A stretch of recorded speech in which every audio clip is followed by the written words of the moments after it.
Right. It helps us as politicians. Nowadays, when I listen to you, I even panic. Why? Hey, Why do you panic? The way you, Papa, you know Papa.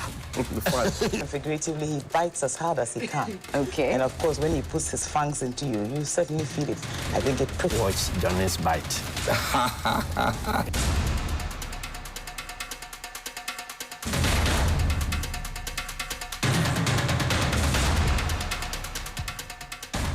Johnny's bite. Bismillahirrahmanirrahim. I've watched you sometimes. Alhamdulillah Rabbil Alameen. Hasbanallah wa ni'mal wakil. The Lord is my light and my salvation. Whom shall I fear? And yea, though I walk through the valley of the shadow of death, I will fear no evil, for you art with me. Thy rod and thy staff, they comfort me. Thou prepares a table before me in the presence of my enemies. You anoint my head with oil. My cup runneth over, and surely goodness and mercy shall follow me all the days of my life. And I will dwell in the house of the Lord forever and ever. Amen. Assalamu alaikum. It's Thursday. Welcome to Johnny's Bite. Today is the 3rd of August. Now, this morning, I want to quickly throw back something that I've had for quite some time. I decided to hold on to it, but I think that is necessary because yesterday and the day before I checked and I found out that the individual was still at post. Please pull up the Copyright Office letter for me, please. There's a memo that was written to the Attorney General. It's from the Solicitor General. It's to the Copyright Administrator, copied also to the Acting Chief Director, dated the 3rd of March, 2023. It's a subject of retirement of Copyright Administrator Yaa Atefua and postings of Principal State Attorneys, Mr. William Bonsu and Miss Dorothy Habada. Now, I'm doing this in respect of Let the Retirees Go. It looks like because I slowed down a bit on Let the Retirees Go, there are a lot of retirees who are still at post and they don't want to go. The first time when we did it, a lot of them went, and a lot of young people have been given jobs. I don't want to be showing pictures of people who have served their nation. Now, the above subject matter refers, please. Following discussions held with the Copyright Administrator in your office in respect of her retirement or exit from the service, please find below recommendations for postings in the Legal Service, Office of the Attorney General and Copyright Office for your consideration and approval.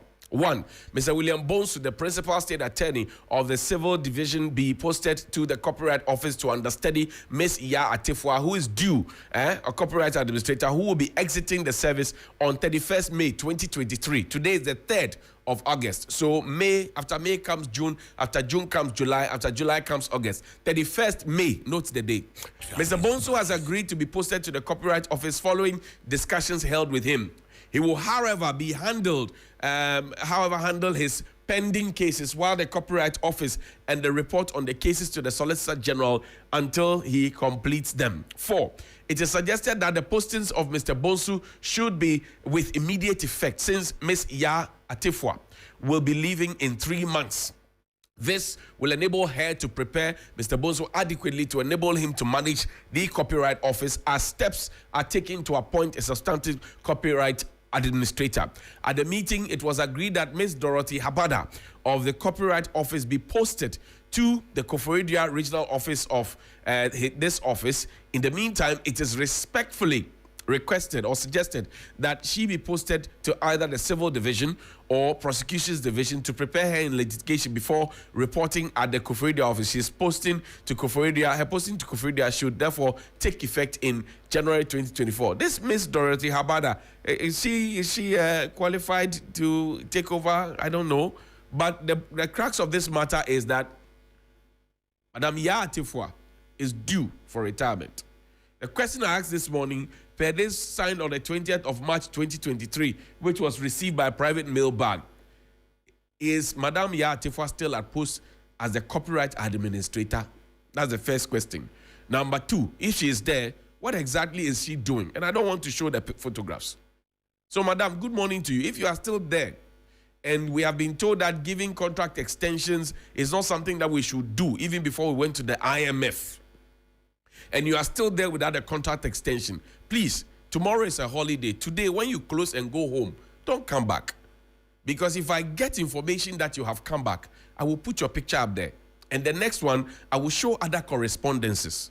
Johnny's Bite. You have served your country very well, and we salute you for it. Anybody who has gone past 60 and served your country, we salute you. The point is that you need to clear the way so that other young people can also get in there. So this morning, I'm making a passionate appeal to you. The next time, it will not be a passionate appeal. The next time, it will be a show of other correspondences and pictures. And I intercepted this a long time ago. I decided to keep it, believing that by 31st of May, you would have gone. But I'm learning that you are not gone. Is it true? Is it not? Good morning to you. Johnny's Bite. Now, we've all been talking about the Bank of Ghana, and I'm making this appeal because there's an association, FOCAP or something. They have also said that, look, the copyright administrator, the whole thing has been messy. There's a Ghana Web report to that effect. So it is not just me. Everybody is worried. So please go home. Now, everybody has been talking about the Bank of Ghana, how they declared 60.8 billion loss. And now explanations are going on. People say, oh, we don't understand what is happening. Did we read the reports? Do we understand the report? Blah, blah, blah. The Bank of Ghana itself has admitted that all was not well. All is not well. And then there are the Sergio Ramoses who believe and know everything, would defend every kind of thing any day because they are what do you call it? So show me the mission statement of the Bank of Ghana. There's a mission statement of the Bank of Ghana. Let's see that one first. And everybody has been talking about the governor of the Bank of Ghana. People are defending now. We're now being told that, oh, the maintenance fee that we saw, the millions of CDs that we saw for maintenance, it included fuel. I'm not an accounts person. I'm not an audit person. I am not a finance person. But having been in groupings, regional SRC, NUCs, GAPS, having been at AYP, Service Guild and all of that, I know that when accounts are presented, they bring notes. They add notes to it, and then they put appendices to it. At least I learned that growing up as a boy. So I asked the question, this report that was from the Bank of Ghana that we are now being explained to what it constitutes, what you call vehicle maintenance and all of that. Where were the notes? Is it an afterthought? I'm just asking my questions. Now, the mission of the Bank of Ghana is to formulate and implement monetary policy to attain price stability. 2, contribute to the promotion and maintenance of financial stability. 3, to ensure a sound banking and payment system. Now, you know that the Bank of Ghana, show me, there's also a mission and then the role of the Board of Governors. Now, the Bank of Ghana is supposed to do these things. The Bank of Ghana not so long ago had a very strict rule. Commercial banks their feet were held to the fire. So the Bank of Ghana really is the examiner who sets the question and set a certain marking scheme and expected that the local banks will hit a certain mark, failing which they would be repeated or some would be even expelled, and we saw them. Some were merged, and we saw that. So now the Bank of Ghana, having set the standard and the marking scheme, is the examiner. Question I asked this morning is, if the examiner fails the exam which is set and which he used to pass or fail others, what should happen to that examiner? It's a simple question, is it not? That the examiner puts up a question, sets a marking scheme, and the examiner fails that same exam. What should happen to the examiner? Should we sack the examiner or should we cancel the course? Should we reorient the students? What should we do? I'm asking the educationists. Now, the vision and mission to be a central bank of excellence, respected and trusted by stakeholders, excellence. What has happened does not show excellence. What has happened is not giving the Bank of Ghana respect. What has happened has broken the trust of the stakeholders, which includes you and I. The mission, as we read already, is to formulate and implement monetary policy to attain price stability, contribute to the promotion and maintenance of financial stability, and ensure a sound payment system to achieve sustainable economic growth. Now, there's a board of directors at the Bank of Ghana, and they also, if you read the reports, millions of CDs have been given to them as well as their sitting allowance. The governing body of the bank, as stipulated in the Bank of Ghana Act 2002, Act 612, as amended, is the board of directors. The board is responsible for the formulation of policies necessary for the achievement of the objects and functions of the bank. The board provides strategic direction. Listen, the board provides strategic direction on the bank's operations and meets at least once every 2 months to consider matters within the above statutory responsibility and those referred to it. Give me the organogram of the Bank of Ghana. And I saw all this in the report because I took my time to read the report that the Bank of Ghana brought. And you know that in the past few weeks, I've been talking about how people get onto boards, how people get to become CEOs and MDs, and what their track record has been. Because as a board member, or part of the board of governors, or part of the board of directors, you are supposed to have a certain knowledge, technical know-how, experience. You are not just supposed to have work experience. You are supposed to go beyond that and have managerial experience. You are even supposed to go beyond that and have directorial experience. Work experience, managerial experience, directorial experience. And everybody has been talking about Dr. Addison. Fair enough.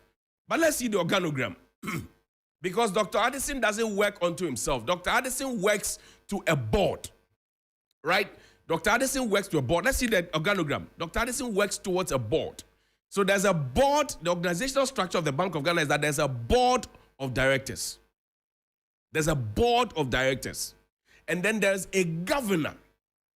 And then there's a monetary policy committee. And then there's the first deputy governor. There's a second deputy governor. And then there are the other governors. Internal audit, research, blah, blah, blah. They have been there. So you look at the organogram of the Bank of Ghana. There's a board of directors. There's a governor. Monetary Policy Committee, first deputy governor, second deputy governor. Most of you have not seen the report, so I'm taking the pain to take you through portions of the report. So I've showed you, number one, what the mission and vision of the Bank of Ghana is. I've showed you what the function of the board is. I've showed you what the forward march of the Bank of Ghana is supposed to be. We all are alarmed at how much has been lost. But who are the governors of the Bank of Ghana? The board of governors of the Bank of Ghana, the board of directors. Who are they? Let's see their picture. The board of directors of the Bank of Ghana. And this is in the report. So there's Dr. Maxwell Opoku-Aferi. Dr. Maxwell Opoku-Aferi, right? He's a member of the board of directors of the Bank of Ghana. Dr. Maxwell Opoku-Aferi. There's also Dr. Ernest Addison. Dr. Maxwell Opoku-Aferi is a member of the board. And he is executive director, first deputy governor. There's Dr. Ernest Addison. He is the governor of the Bank of Ghana. He is the chairman. There's Mrs. Elaine Elsie Ado Awaji. She's the executive director and second deputy governor. There is Mr. Charles Edubuahin. In fact, Dr. Charles Edubuahin. He was, mind you, he was a minister of state at the Ministry of Finance. The Alhaji has taken over from him, and he was sacked from Nana Addo's government, but he's still a member of our board of the Bank of Ghana. There is Mr. Joseph Bilnam Al-Hassan. He's a non-executive director. There is also Dr. Samuel Ninoy Ashong. He's executive director. There's Dr. Kwame Nyantechi Owusu. He's a non-executive director. There is Mrs. Comfort F.A. Okran. Mrs. Comfort F.A. Okran. She's a non-executive director. There's Mr. Andrew A. Boy Doe. He's a non-executive director. There's Mr. Jude Kofi Buckner. He's a non-executive director. There's Professor Eric Osei Esibe. He used to be a very popular voice on our economic staff. We used to call him on the media landscape, but he's a member of the board now. There's also Miss Angela Tremantin Jimo. She is a non-executive director. Dr. Regina Ohene Dakwe Duchum, non-executive director. Mrs. Sandra Thompson, board secretary. Those are the board members of the Bank of Ghana. Now, keep this on for me. So the people at the Bank of Ghana, Dr. Addison and his team, they also work to these people. You understand? They also work to these people. So now the question must be asked, not just of Dr. Addison, but of these great Ghanaian men and women, that how did what happened at the Bank of Ghana happen? And are the explanations that they are giving to the people of Ghana tenable enough? The other time I put up the pictures of the board of governors at GIHOC, and one of the board members met me. He wanted to fight me, but he realized that the fight was a non-starter to begin with, because I have identified rot at GIHOC, and instead of fixing the rot, he was concerned about me putting his photo up on air. And I said, the photo is already on the website. Anybody can check. My nephews and nieces can check. Please put the picture, the photos up there. Let's see them again, the board members, right from the beginning. Let's see them again. It's important that we hold people accountable because they are supposed to be the strategic leadership of the bank. They are supposed to provide excellence. They are supposed to provide respect. They are supposed to also get the stakeholders to have confidence in them. These are the board members of the Bank of Ghana. So now, if there's a question, Dr. Addison and his top management should not just be the people. All these fine Ghanaian men and women who are there, who bring their experience to bear from whichever field. And I want to understand what the criteria is to make it to the board of the Bank of Ghana. I'm not saying that people are not qualified to be there. But if there's a problem, we need to start asking the questions. Who is fit to be on the board and who is not fit to be on the board? And I'm going to make it my duty to tell you these days, all the board members and the leadership of the non-performing state-owned enterprises. Because these board members, they also take their allowances when they sit. The chief executives of the non-performing state-owned enterprises, they also take their allowances and their salaries and all their perks, house boy, garden boy, whatever, fuel. Now, so, yes, Dr. Charles Edubwan is still a member of the board. He was sacked from the government, too. The government told us that he was not fit for purpose.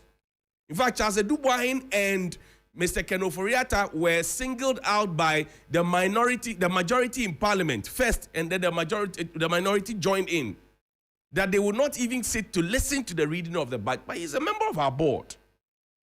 Madam Comfortokran, Springboard, you know, all of that. She's a member of the board. So this morning, if you ask the questions, don't just ask Dr. Addison the questions. Ask the board members the question as well. Because the board members are supposed to also be responsible for all that has happened. The Bank of Ghana governor couldn't have done everything that he did without the tacit approval of the board of directors of the Bank of Ghana. These are very knowledgeable Ghanaian citizens. So the question we should be asking is, Sayo Nukpa Ejen Lo, Sayo Nukpa Bejen Lo, were they there when the decisions were being taken? And what did the board say? And if the board did not agree, why did anybody not resign, like it's happening at GIHOC? The board says, some members say, we don't agree with what's happening, blah, blah, we all know what the problem is. Resign. So that it sends out the last signal. So this morning, I've showed you this. In the coming weeks and days, I will start a series like I did Let the Retirees Go. I'll start a series, Know Your Board Members. And I'll show you the board members. I'll post their accounts. I'll show how their progress they are making, progress they are not making. And then I will tell you who the board members are. Good morning.